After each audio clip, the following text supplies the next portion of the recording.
Gold, trusted gold buyers. మీరు తాకట్టు పెట్టిన బంగారాన్ని విడిపించి ఈ రోజు ఉన్న మార్కెట్ ధరకు కొనబడను.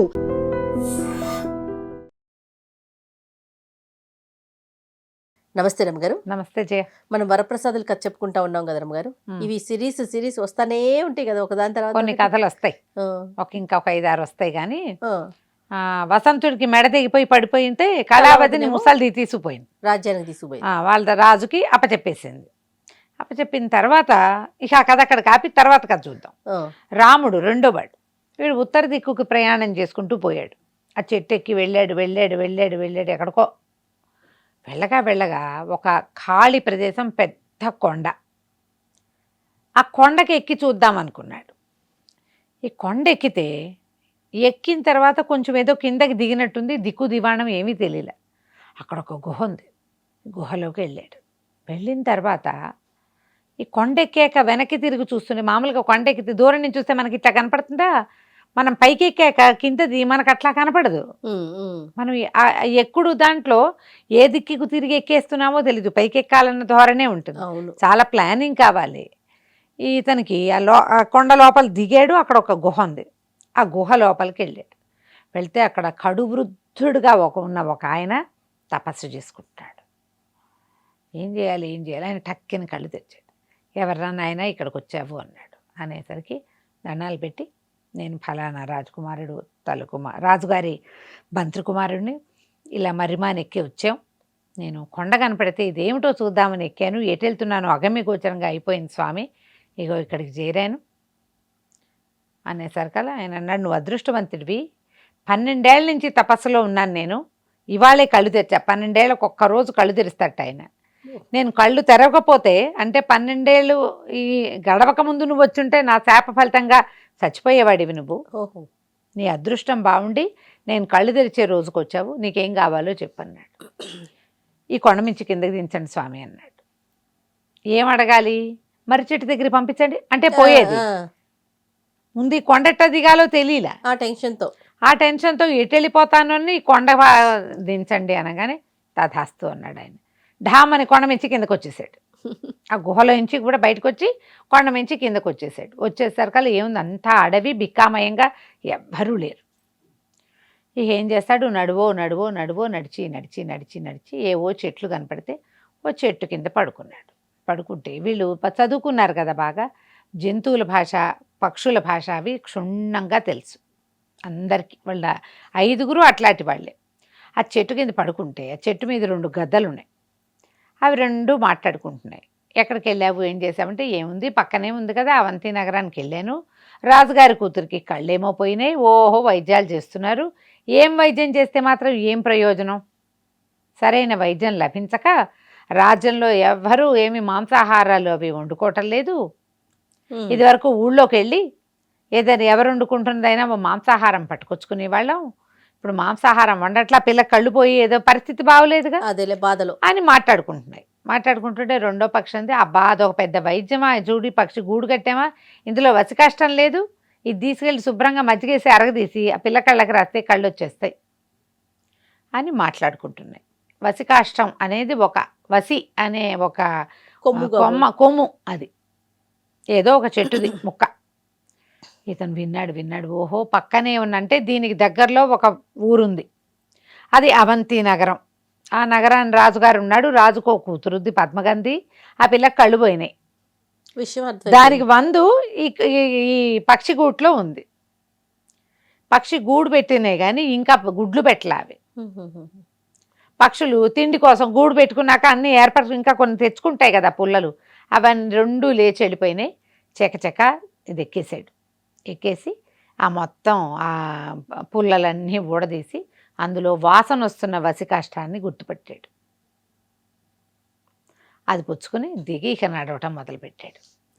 నడవగా ఏదో కొద్దిగా ఊళ్ళు అవి కనపడుతున్నాయి. అవంతి రాజ్యానికి ఎట్టా వెళ్ళాలి, నగరానికి అని అడిగి ఆ నగరపు దారి పట్టాడు. నగరంలోకి వెళ్ళాక సరే ఇతను బాటసారిలాగా కొంత కనపడుతున్నాడు. వెళ్ళగా కోట, తర్వాత సైనికులు వాళ్ళు కనిపించారు. సైనికులను అడిగాడు, రాజుగారి అమ్మాయికి రాజకుమార్తెకి కళ్ళు బాగుండలేదుట, దానికి వైద్యం నాకు తెలుసు, నేను అడవిలో ఎవరి దగ్గర విన్నాను, అమ్మాయికి ఆరోగ్యం బాగుండలేదని నన్ను తీసుకెళ్ళినట్టు అంటే వీళ్ళు గచ్చాకు పుచ్చాకు అన్నీ ట్రై చేస్తున్నారు. ఏ పుట్టలో ఏ పాముందో ఇతన్ని తీసుకుపోయారు. తీసుకెళ్తే మంచి మజ్జిగ తెప్పించండి అని మజ్జిగ మీద పసుకాష్టాన్ని అరగదీసి ఆ గంధం రాసేసరికి ఆ అమ్మాయి కంట్లో ఒక రకమైన పొర ఏర్పడింది. ఆ పొర కరిగిపోయి కళ్ళలోంచి జల జల జల జల నీళ్లు కారిపోయి ఎంత నీళ్లు కారినాయో ఆ పొర అంతా నీళ్ళలాగా కారిపోయింది. ఆ అమ్మాయికి కళ్ళు విచ్చుకున్నాయి, మామూలుగా కనపడడం మొదలుపెట్టింది. పిల్ల పేరు పద్మగంధి. కళ్ళు తెరవగానే మొదట కనపడిన రాముడి మీదే మనసు పెట్టుకుని ఉంది. వీడిని పెళ్లి చేసుకుంటానని తండ్రికి అడిగింది. వాళ్ళు ఏం చేశారు, అంతకుముందు అర్ధరాజ్యం ప్రకటించారు, పిల్లనిచ్చి పెళ్లి చేసేస్తామన్నారు, బోర్డు చెప్పారు, ప్రకటించారు. అవన్నీ ఏ ప్రకటన అక్కర్లా, ముందు అసలు కళ్ళు చూసి మందేస్తానని వచ్చాడు వీడెవడో కుర్రాడు, బ్రాహ్మల అబ్బాయి, ఎవరో రాజ్యానికి మంత్రి గారి కొడుకు. బాగానే ఉందిగా, శుభ్రంగా పెళ్లి చేసేశారు. హాయిగా ఉన్నాడు అమ్మాయితో పాటు. ఒక 5-6 నెలలు 10 నెలలు గడిచినాయి. గడిచాక ఇంకా స్నేహితుల మీద మనసు లాగుతోంది ఇతనికి.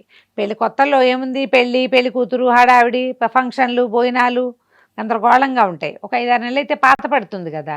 ఏమన్నాడు, నేను వెళ్ళి మా స్నేహితుల్ని కలుసుకుని వస్తాను, అసలు అక్కడికి ఎట్లా వెళ్ళాలో ప్రయత్నం చేసుకోవాలి అంటే సరేనంది పద్మగంధి. ఒక 5-6 నెలలు గడిచాయి కదా, కొత్త తీరింది. ఆ అమ్మాయి కూడా సరే వెళ్ళరా నీలేని వదిలేసింది. ఇతను ఒక గుర్రం వేసుకుని బయలుదేరి వెళ్ళాడు. వెళ్తే ఏమైంది, ఈ వెళ్తూ ఉంటే ఇతను ఒక సింహం గుర్రం మీద పడి ఇతను వీళ్ళ మీద పడింది, గుర్రాన్ని కాస్త తినేసింది. తను ఒక్కడే అయిపోయాడు. ఏం చెయ్యాలో తెలియలే. వాన పట్టుకుంది. ఆ వర్షంలోనే ఏ చెట్టు కింద నిలబడితే ఎక్కడ పిడుగు పడుతుందో తెలీదు.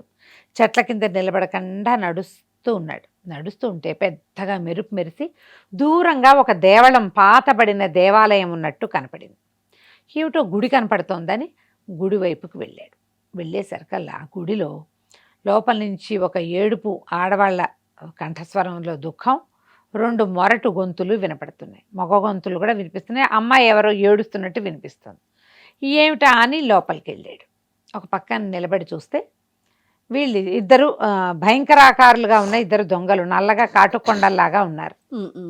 ఒక పరమనాజుగ్గా ఉన్నటువంటి ఒక 16 ఏళ్ల పిల్ల, ఒక పిల్ల ఉంది. అదేదో రాజకన్యలాగా కనపడుతోంది.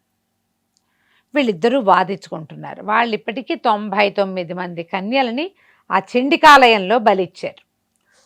ఈ పాప 100వ కన్య. ఈ ఇద్దరిలో ఒకడేమంటాడు, ఇంత అందగత్తే ఈ పిల్లని ఇది అనుభవించాలని ఒకటి ఉద్దేశం. రెండో వాడు దానికి ఒప్పుకోవటల్లా. మళ్ళీ ఇంకో పిల్లని తేవాలి కదా, మనం కష్టపడి తెచ్చాం, ఇప్పటికి ఇంతమందిని తెచ్చాం, ఈ 100వ పిల్లని బలిస్తే నిధి దొరుకుతుంది. ఆ నిధితో ఎంతమంది పిల్లలు కావాలంటే అంతమందిని కొనుక్కోవచ్చు. ఇప్పుడు చేతికి చిక్కి బలికి సిద్ధంగా ఉన్న అమ్మాయిని ఏమైనా చేయకూడదు. ఆ బలికి తెచ్చే పిల్లలకి గోరు లేచి నెత్తురు కూడా రాకూడదు, జాగ్రత్తగా తేవాలి. ఎంత కష్టపడి తెస్తే మరి ఈ పని ఏదో అనవసరమైన వ్యసనపరత్వానికి లోనయ్యి తొందరపాటికి లోనైతే చండికకి బలి ఆగిపోతుంది. ఈ మాట్లాడుకుంటున్నారు. చివరికి వాళ్ళిద్దరూ నానా రకాలుగాను వాదించుకుని తెల్లవారగానే పిల్లని బలి ఇవ్వడానికి ఫిక్స్ అయ్యారు. పడుకుని నిద్రపోయారు. ఈ పిల్లని కాళ్ళు చేతులు మూతి కట్టేసి ఓ పక్కన పడేశారు. దానంతట అది లేచి వెళ్ళలేదు.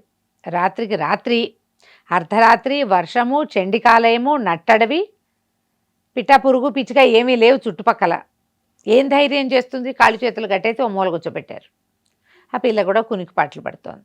ఇతను ఏం చేశాడు, జాగ్రత్తగా లోపలికి వెళ్ళి ముందు వాళ్ళ దగ్గరున్న ఖడ్గాలు అవి తీసేసుకున్నాడు. ఇద్దరు ఇవేవో బరిసెలు అవి దగ్గర పెట్టుకుని పడుకున్నారు. కామ్గా డొక్కలు దట్టికి పిడిబాకులు పెట్టుకుంటారుగా, అవి కూడా తీసేసాడు. తీసేసి నిదానంగా ఆ బాకుతోటి ఈ పిల్లకి కట్లు అవి ఓపెన్ చేసేసి బయటికి తీసుకొచ్చాడు.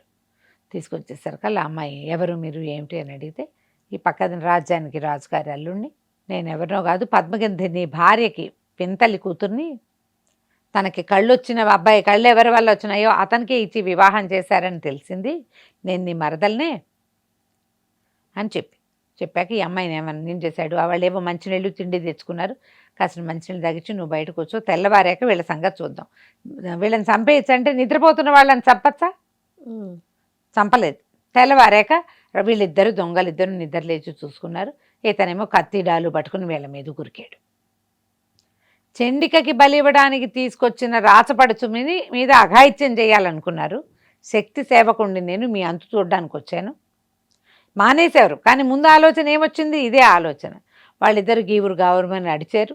మొత్తానికి యుద్ధంలో ఈ రాముడు చెరుకో కత్తిపోటు ప్రసాదించి వాళ్ళిద్దరిని సంహరించాడు. ఈ పిల్ల ఇతను మిగిలారు. బయటకు వచ్చారు గుళ్ళోంచి. ఆ శక్తి దేవాలయం నుంచి శవాలను తీసి బయట పారేశాడు.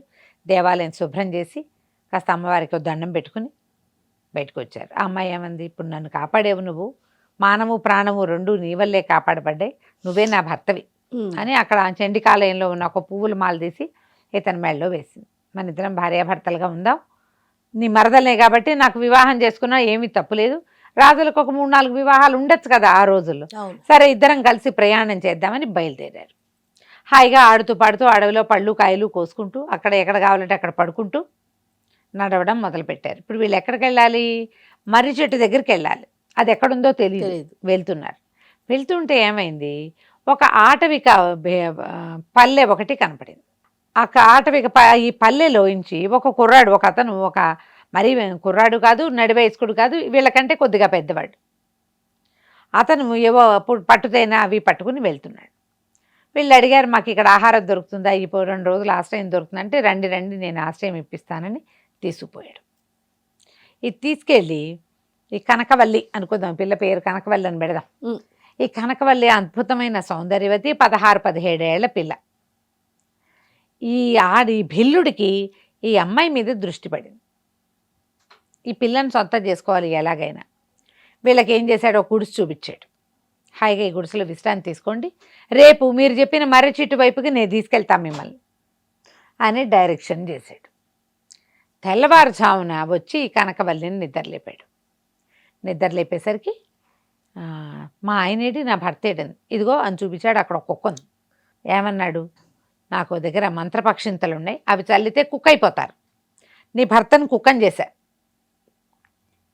నన్ను పెళ్లి చేసుకొని నువ్వు నాకు నచ్చావు. ఏం చేయాలో తెలియలేదు. ఈ కుక్కని మామూలు మనిషి ఎట్టా చేయాలి, వీడి నుంచి ఎట్టా తప్పించుకోవాలి. మన ఊరు అక్కడెక్కడో, వాళ్ళేమో నన్ను ఎక్కడి నుంచో ఎత్తుకొచ్చారు. బావదేమో ఏం భర్త అయిన బావదేమో అది ఇంకేదో ఊరు, అతను వెళ్ళాల్సిందేమో మర్రి చెట్టు. 3 ట్రయాంగిల్ తాలూకు 3 కొసల్లోనూ 3 ఉంటే నేను మధ్యలో ఉన్నా, ఇప్పుడు ఏం చేయను వీడితోటి. బాగా ఆలోచించుకుని ఏమంది, అలాగే ఏముంది, దారిపోయేవాడిని అతను పెళ్లి చేసుకున్నా, నిన్ను చేసుకోవడానికి నాకేమి అభ్యంతరం, అట్లాగేలే, కాకపోతే ఇప్పుడు ఆల్రెడీ నీకు పెళ్ళి అయింది కదా, మీ ఆవిడ ఊరుకుంటుందా అనేసరికి భిల్లుడు ఆలోచించాడు. అమ్మో మా ఆవిడ ఊరుకోదన్నాడు. మరి ఇక నేను పద, మనం ఇంకో చోట కాపురం పెట్టుకుందాము అని చెప్పి, భర్తతో ఒక కత్తి ఉంది, అదే ఆ కత్తి పుచ్చుకుని కుక్కని చేత్తో పుచ్చుకుని పద వెళ్దామని చెప్పి వీణి పుచ్చుకుని బయలుదేరింది. ఇద్దరు కలిసి నడవడం మొదలుపెట్టారు. ఏదో ఒక పక్కకి. మధ్యలో వాడితోటి కాస్త కొంచెం అంటుముట్టు సరసం ఆడబోయినా ఒప్పుకోవాలి. అబ్బెబ్బే మీరంటే భిల్లులు ఎట్టా పడితే అట్టా పెళ్లి చేసుకుంటారు, నేను రాజకన్యను కదా, దేవాలయంలో పెళ్లి చేసుకోవాలి, అయ్యవారు ఉండాలి, అప్పుడు కాపురం, సరేనా అని ఒప్పించింది. వాడి అందంగా ఉన్న అమ్మాయి పిల్ల చెప్పే కబుర్లు, దీని వయ్యారాలకి లొంగిపోయాడు ఆ భిల్లుడు. ముందుకెళ్తుంటే అడిగింది, మరి ఈ కుక్కని మనిషి ఎట్టా చేస్తామంటే, హేలాపురి అనే ఒక ఊర్లో ఒక సిద్ధుడు ఉన్నాడు, అతను మంత్రం వేసి ఈ కుక్కని మామూలుగా చేయగలడు, అతనిచ్చినవే అక్షతలు, ఎప్పుడో నేను తెచ్చుకున్నా, ఆ కుక్కని మనిషిని చేయటం నా వల్ల కాదు, నాకు రాదు, హేలాపూర్ వెళ్తేనే కుదురుతుంది, సిద్ధుడికే సాధ్యం అంతే. సరే ఈ అమ్మాయి ఏం చేసింది, అలాగేనని వీడితో పాటు బయలుదేరింది. నీతోటే ఉంటాను, ఊరికే మన కాపలాగా కుక్క ఉంటుందని కుక్కను పుచ్చుకొని బయలుదేరింది. ఏదో ఒక ఊరు చేరారు. ఊరు చేరితే ఈ హేలాపురి కథ అంతా ఆ ఊళ్ళో తెలుసుకుంది అమ్మాయి. రాత్రి ఒక సత్రంలో పడుకున్నారు. ఈ పెళ్ళి ఏం చేసింది, తెల్లవారుజామున సత్రంలో అందరూ మంచి నిద్రలో ఉండగా లేచి ఆ కత్తి తీసి ఆ పడుకునున్న భిల్లుణ్ణి 2 ముక్కల కింద నరికేసింది. నిశ్శబ్దంగా కుక్కను తీసుకుని బయటికి వెళ్ళిపోయింది. ప్రజలు ఏమనుకుంటారు, ఎవరో సౌందర్యవతి అయిన పిల్లని భిల్లుడు తీసుకొచ్చాడు, ఎవడో మంచి గట్టివాడు ఈ భిల్లుడిని చంపేసి పిల్లని తీసుకుపోయాడు, అంతేగాని పిల్లే వెళ్ళిపోయింది అనుకోరు. ఇప్పుడు ఈ పిల్లని గురించిన సమాచారం ఎవరికి కావాలి, భిల్లుడు చచ్చిపోయాక వాడికి చుట్టాలు మేనమావ కొడుకులు ఎవరు లేరు అక్కడ, వాడు అక్కడ చచ్చిపడి ఉన్నాడు. ఈ అమ్మాయి బయటకు వచ్చేసింది. హేళ అప్పుడు ఏమనుకుందంటే, నేను ఇంత అందంగా ఉండటం వల్లే కదా ఈ తిప్పలు వచ్చినాయని శుభ్రంగా మొహానికి మసి పూసుకుని, ఈ భిల్లుడు తాలికవే కొన్ని బట్టలు ఏవో ఉన్నాయి, ఆటవిక బట్టలు ఉన్నాయి, వస్త్రాలు తెచ్చుకున్నాడు వాడు పూట. ఆ బట్టలు కట్టుకుని పురుష వేషం వేసుకుని ఈ కుక్కని చేత పుచ్చుకుని హేలాపురిని వెతుక్కుంటూ బయలుదేరింది. ఏముంది, ఎక్కడో పండో కాయో దొరుకుతుంది, కుక్క దాని ఆహారం అది సంపాదించుకుంటుంది, అంతే. మరి ఇంకేం చేస్తాం? అట్లా బయలుదేరి వెళ్ళింది. ఈ వెళ్ళిన వాళ్ళు ఏమయ్యారో మనం వచ్చే భాగంలో చూద్దాం. రైట్ అమ్మగారు, నమస్తే. నమస్తే జయ. And for more videos, Please subscribe to iDream. Please subscribe to iDream. Please subscribe iDream. And please subscribe to iDream. For more videos, subscribe to iDream. please like, share and subscribe to the channel. Congratulations, iDream. Subscribe to iDream. Subscribe to iDream. So subscribe to iDream Media. iDream ki iDream team andarki huge congratulations. Please subscribe iDream Media. Please subscribe to iDream. Subscribe iDream. Please subscribe to iDream. iDream అంటే నా కళల channel subscribe చేసుకున్న నోరు తిరుగుతలేదు, మీరైతే గంట గుర్తు కొట్టండి. For more such videos, please subscribe to iDream. Subscribe to iDream. Please subscribe to iDream. Please subscribe iDream Media. Please do subscribe to iDream. Please subscribe to iDream Media. For best entertainment and information, please subscribe iDream. And don't forget to subscribe to iDream.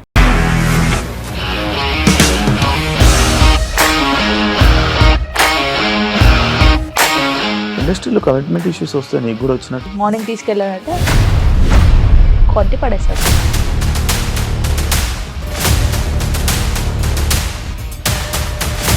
ఒక్కళ్ళు కూడా చూడలేదు ఈ cinema అని చెప్పడానికి కూడా చాలా ధైర్యం కావాలి. అది నిజం కదా, దాంట్లో ధైర్యం ఏంటి? ఇది నెక్స్ట్ డే ప్లేట్ మార్చేస్తే తప్పు కదా. As of now we are comfortable this అని నేను అనుకుంటున్నాను. రష్మిక గారిది మీది ఒకే ఊరంట కదా.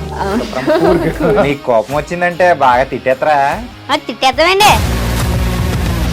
నిజంగా గేమ్ ని ఎలా చేంజ్ చేయగలిగారు? ఏపీఎస్ఎఫ్సి వాళ్ళకి 6 నెలల్లో నేను 6 లక్షలు కట్టా. బిజినెస్ చేయాలనుకుంటే it is as difficult as riding a tiger.